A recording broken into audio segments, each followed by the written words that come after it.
Assalamualaikum warahmatullahi wabarakatuh. Nama saya Muhammad Faris Danish bin Mansur. Saya akan membentangkan tentang solar dengan rakan-rakan saya. Tapi saya lebih kepada introduction.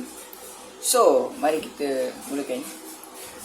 By the way, lecturer saya iaitu Puan 09 binti Juli dan saya mengambil course Electrical PW4. Dan saya akan terang tentang solar power system. Introduction dia. Okey. Apa itu tenaga solar?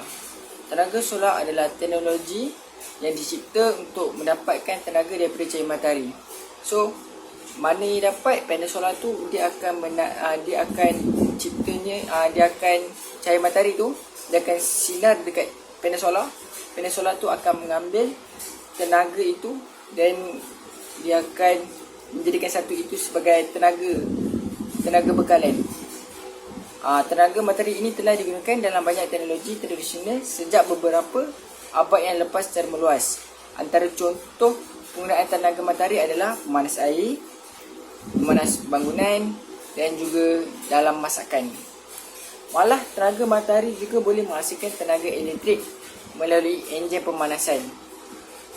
Melalui teknologi terkini, penghasilan daripada solar panel boleh menghasilkan tenaga elektrik setiap hari. Sebab kalau korang semua nak tahu, solar panel boleh menghasilkan tenaga elektrik setiap hari. Kenapa? Setiap cahaya matahari ada, setiap tu dia akan maksudnya dia boleh mengambil tenaga itu daripada cahaya matahari punya sinaran. Sekarang sudah banyak rumah, kilang dan industri yang memasang solar panel untuk menghasilkan tenaga elektrik, sama ada untuk tujuan perniagaan ataupun kegunaan sendiri. Kegunaan sendiri macam di rumah. Kalau perniagaan contohnya macam kita buat ke restoran, kita buat ada kilang-kilang ke apa ke, perlukan bekalan sendiri. Dia letak atas bumbung kilang dia masing-masing ataupun dia letak di atas star. Ataupun dia menyewa di tempat lain untuk mengambil tenaga cahaya matahari yang betul-betul terik. Keadaan yang tidak menentu atas faktor cuaca di bumi dan berlakunya peningkatan pencemaran serta kekurangan sumber bekalan tenaga elektrik menyebabkan penggunaan tenaga solar amat digalakkan. Betul. Oleh sebab itu, kebanyakannya negara termasuk Malaysia Oleh sebab itu, kebanyakan negara termasuk Malaysia berusaha keras untuk mendidik rakyat Malaysia agar lebih menjimatkan penggunaan tenaga elektrik dalam kehidupan seharian dan juga mendidik masyarakat untuk memasang solar panel di rumah atau bangunan agar dapat menyediakan sumber tenaga boleh baharu. Kalau nak tahu, tenaga boleh baharu ni dia ibarat renewable energy yang mencukupi pada masa hadapan untuk seluruh rakyat Malaysia. Itu solar. Apa itu renewable energy? Macam saya katakan tadilah, renewable energy. Okey, apa itu renewable energy? Tenaga yang boleh diperbarui. Kalau dalam bahasa Melayunya, renewable energy ni tenaga yang boleh diperbaharui. Secara amnya ditakdir sebagai tenaga yang berasal dari sumber-sumber yang secara semula jadi, diisi pada skala masa manusia seperti cahaya matahari, angin, hujan, pasang surut, ombak dan panas geotermal. Tenaga yang boleh diperoleh menggantikan bahan api konvensional di 4 kawasan yang berbeza: penjanaan elektrik, pemanasan air panas, ruang, bahan api motor dan perkhidmatan tenaga luar bandar. Itu untuk renewable energy. Seterusnya, kalau korang nak tahu, solar dia ada on-grid dan off-grid system, dan ada satu lagi iaitu hybrid. On-grid dan off-grid system. On-grid bermaksud solar anda terikat dengan sistem syarikat utility tempatan anda. Macam Malaysia, TNB lah. TNB. So, inilah yang akan digunakan oleh kebanyakan rumah kediaman kerana anda dilindungi jika sistem suria anda dalam keadaan kekurangan atau terlalu banyak berkaitan dengan pelbagai keperluan tenaga anda. Macam kekurangan yang dimasukkan dalam kekurangan tu adalah macam ada masalah teknikal dari segi panel solar. Tak apa, kita dah ada grid daripada TNB. Begitu. So, ini bermakna sistem utility anda berfungsi sebagai ruang bateri anda. Yes. Tapi on grid ni dia tak ada bateri. Dia ada utility grid. Tapi off grid system dia ada bateri tapi dia tak ada terhubung dengan utility grid. Dia tak ada dengan hubung dengan TNB. Itu. Sekiranya anda menghasilkan lebih banyak tenaga dengan panel suria atau sistem daripada yang anda digunakan, lebihan tenaga dihantar ke syarikat kuasa grid anda yang membolehkan anda memperoleh kredit yang dapat anda dihasilkan pada akhir tahun dalam proses yang disebut pemeteran bersih. Terikat dengan grid adalah bermanfaat kerana anda tidak perlu membeli sistem sokongan bateri yang mahal untuk menyimpan lebihan tenaga. Sebab off grid, minta maaf, kamera saya nak jatuh. Okay. Bagi saya, on grid dia ada utility grid, dia ada utility, dia ada berhubung dengan TNB ataupun yang lain punya syarikat. Tapi kalau off grid, dia guna bateri. Bagi saya yang lagi berjimat adalah off grid kerana dia tidak memerlukan dari segi utility grid meminta daripada syarikat untuk tenaga bekalan.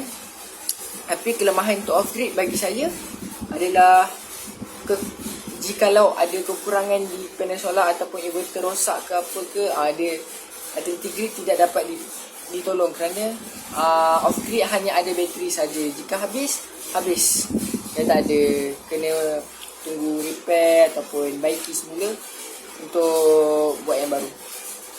Untuk inilah untuk buat baru ada boleh charge balik. Menjadi di luar talian off grid bermaksud menjadi di luar talian dalam bahasa Inggeris off grid bermaksud anda tidak berhubung dengan sistem kuasa atau syarikat utility grid anda. Betul. Ini yang saya terang tadi awal. Ini menarik kerana anda menggunakan 100% penggunaan tenaga anda sendiri sebab dia ada bateri. Walau bagaimanapun terdapat kelemahan kerana sistem di luar grid memerlukan anda membeli bateri. Cadangan menjadi mahal, besar dan tidak terlalu bersera alam yang mengalahkan tujuan pergi solar. Menjimatkan wang dan hidup lebih hijau. Betul. Bateri mahal kalau nak beli bateri yang besar untuk panel solar. Itu saja daripada saya. Terima kasih. Saya akan memberi kepada Pika untuk meneruskan presentation yang seterusnya. Terima kasih.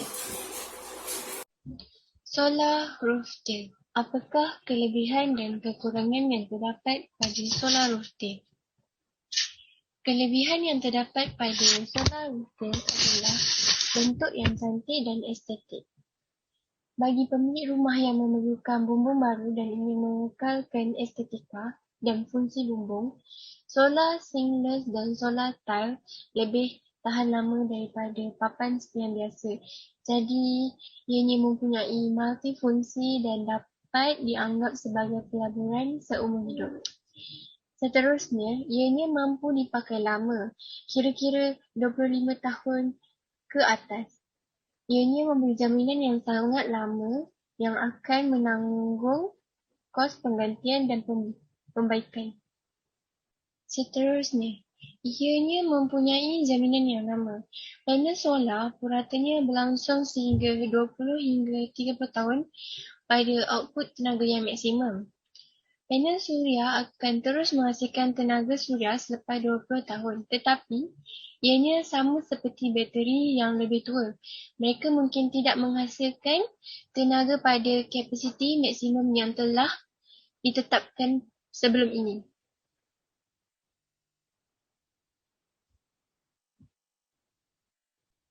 Kekurangan yang terdapat pada solar rooftop, ianya tidak cekap.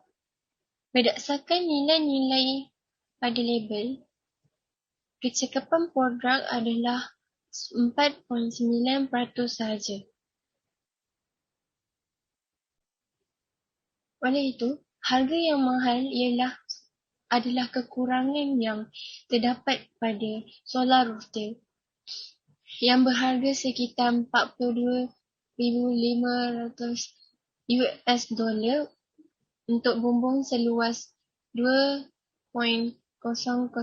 kaki persegi dengan kapasitor solar 10 kilowatt atau sekitar $21.25 per segi. Walaupun harga yang berbeza, tetapi ianya mengikut unit.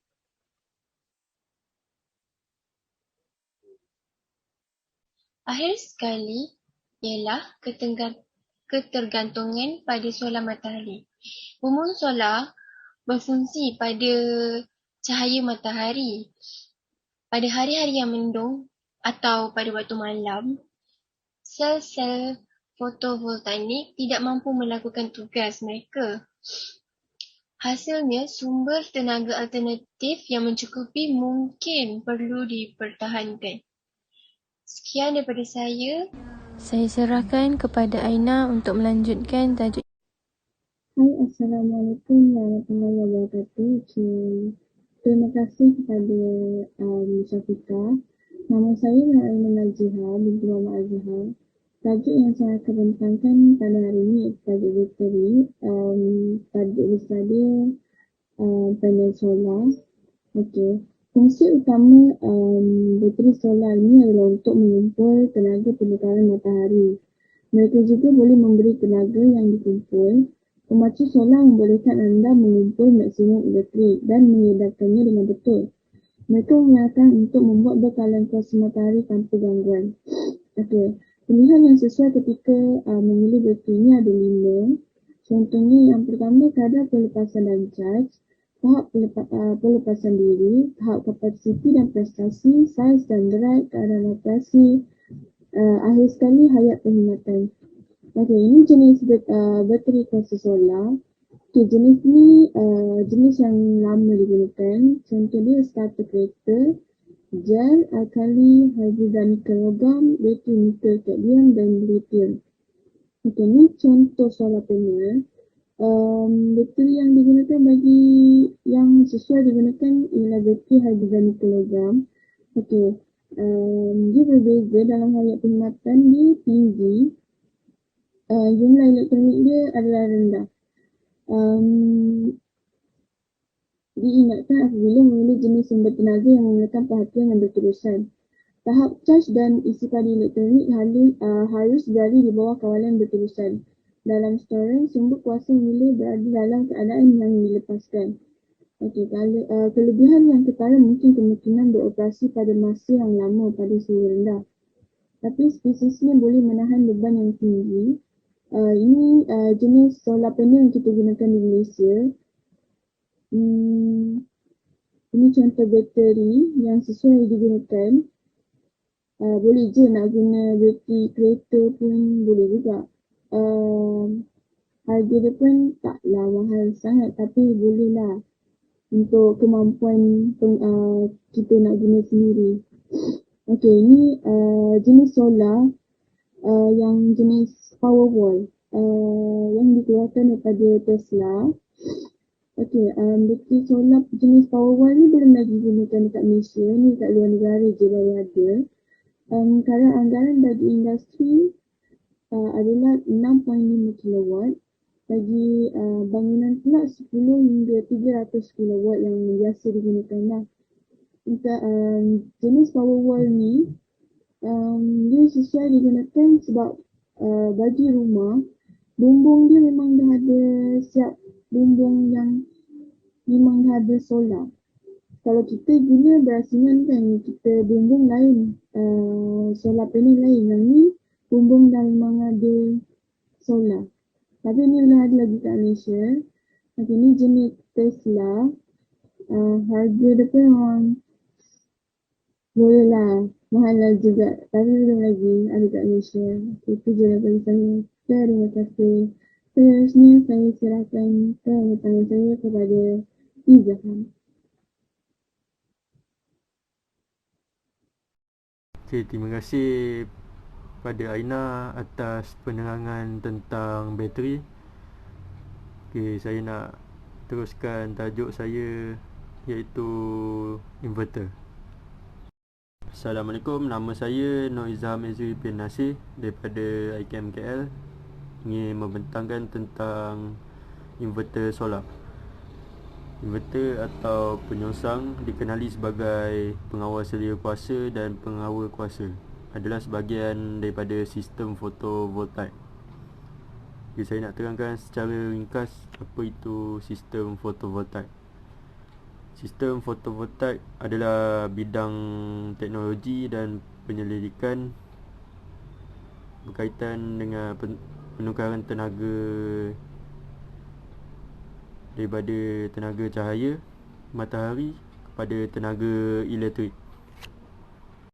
Fungsi yang paling penting dalam penyongsang PV adalah untuk menukar kuasa DC direct current yang dihasilkan oleh panel solar ke dalam kuasa AC alternating current yang digunakan oleh perkakas rumah.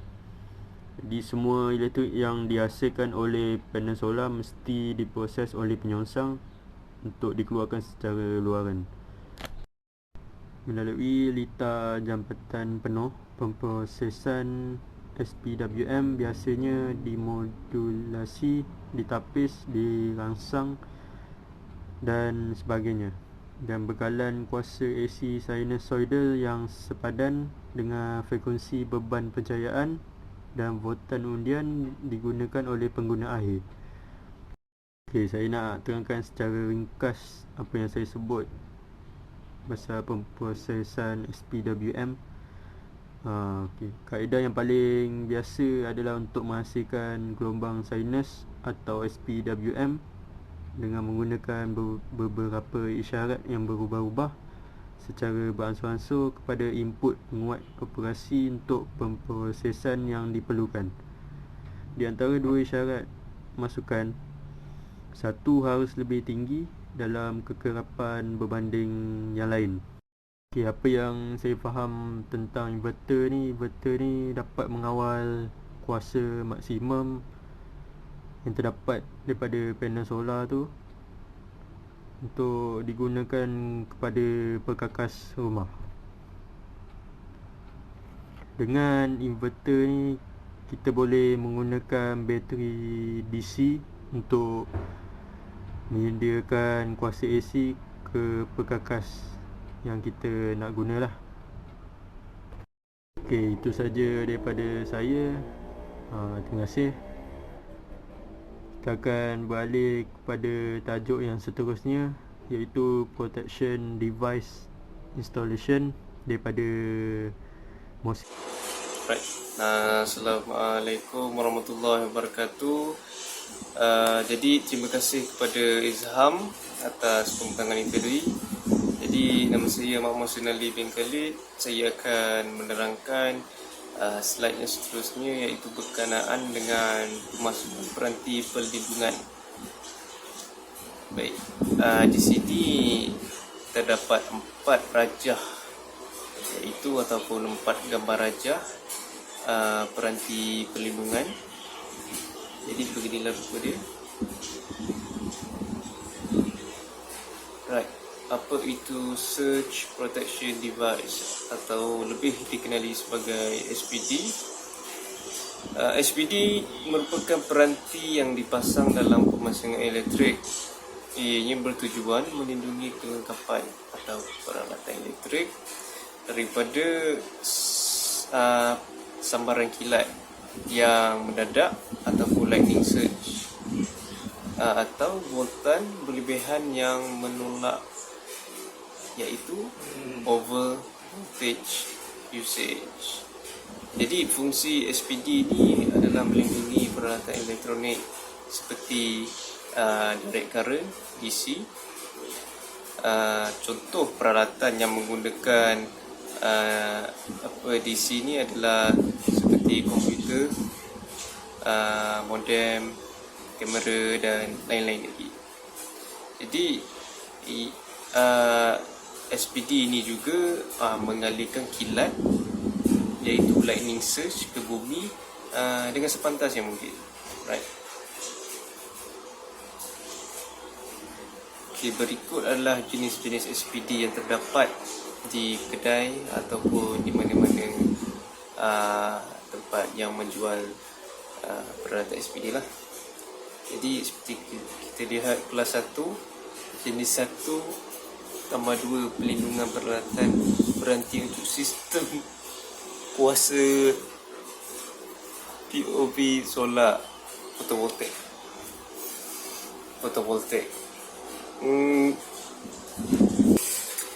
Okey, siri PVB produk adalah peranti pelindungan. Lonjakan jenis 1+2 SPD. Alright. Ini adalah ciri-ciri dia. Yang pertama adalah non-plug T1+2 PV, dan dia juga mempunyai kapasiti pelepasan semasa gilaan tinggi sehingga 12.5 kVA. Litar pelindungan V atau Y, kabel untuk pelindungan mod biasa atau mod pembezaan. Petunjuk penurunan dan kenalan isyarat jauh pilihan, dan yang seterusnya adalah tahap pelindungan voltage yang rendah. Inilah model SPD yang seterusnya, iaitu siri PV peranti pelindungan kejutan untuk sistem PV. Baik, yang tadi tu dia kelihatan kecil sikit, yang ni dia model SPD yang lebih besar. Okay, ciri-ciri dia UL, dia type 1CA yang disenaraikan SPD untuk sistem PV atau fotovoltaik. Di sini dia ada menunjuk, di sini dia ada menunjuk rating max dibenarkan, rating max dibenarkan, maksimum dibenarkan voltage DC, iaitu 85 volt hingga 1500, iaitu sehingga 1500 volt. Dia punya kapasiti lonjakan 50 kilo ampere, dan dia juga reka bentuk yang boleh dipasang dengan petunjuk kerusakan tingkap, isyarat pengira jauh pilihan, dan reka bentuk pemutus haba yang dipatternkan global dengan alap pada arka selamat gagal dan dilindungi diri. Tidak balas dia punya terma dia cepat, dan fungsi pemotongan litar yang pantas. Jadi reka bentuk ini juga mempunyai pengesahan seluruhnya dan IEC. Jadi